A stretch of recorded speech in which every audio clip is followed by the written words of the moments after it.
मराठा समाजाचं कायम हित पाहण्याचं काम महायुती सरकारनं केल्याचं मुख्यमंत्री देवेंद्र फडणवीस यांनी सांगितलंय। मनोज जरांगेंच्या मागण्या मान्य करण्यात आल्यानंतर मुंबईसह राज्यभरात मराठा आंदोलकांनी एकच जल्लोष केला आणि यावेळी नागपुरातून प्रतिक्रिया देताना आपण नेहमीच सर्व समाजाचं हित पाहिलं असल्याची भावना फडणवीसांनी बोलून दाखवलेली आहे।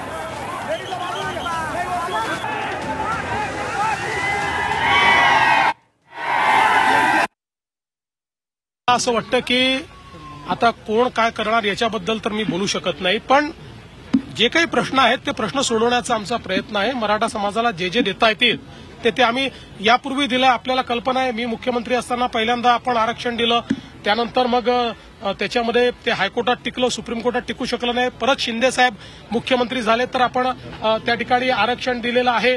आपल्याला कल्पना आहे की अण्णासाहेब पाटील आर्थिक विकास महामंडळ हे आपण सक्षम केलं आणि श्री नरेंद्र अण्णासाहेब पाटील यांना अध्यक्ष केलं। त्यांच्या नेतृत्वामध्ये 1.5 लाख मराठा तरुणांना आपण उद्योजक केले आहे, ते नोकरी मागणारे नाही नोकरी देणारे झालेले आहेत।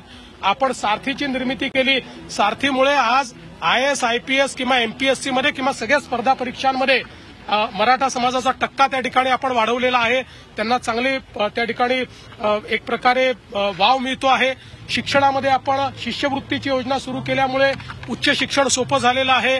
राहण्याची व्यवस्था, खाण्याची व्यवस्था व्हावी म्हणून निर्वाह भत्ता आपण पंजाबराव देशमुख निर्वाह भत्ता योजना सुरू केली, त्यामुळे तीही अडचण आपण दूर केलेली आहे। आणि यासोबत जी चांगली मुलं आहेत ज्यांना परदेशात शिकण्याची इच्छा आहे, चांगले मार्क आहेत पण पैसे नाही म्हणून शिकू शकत नाही, त्यांच्या परदेशी शिष्यवृत्तीची योजना देखील आपणच सुरू केलेली आहे। त्यामुळे मला असं वाटतं की ज्यावेळी मराठा समाजाच्या हिताचे निर्णय घेण्याची वेळ आली त्यावेळेस आम्हीच ते निर्णय घेतलेत, हे मात्र मी अधोरेखित करू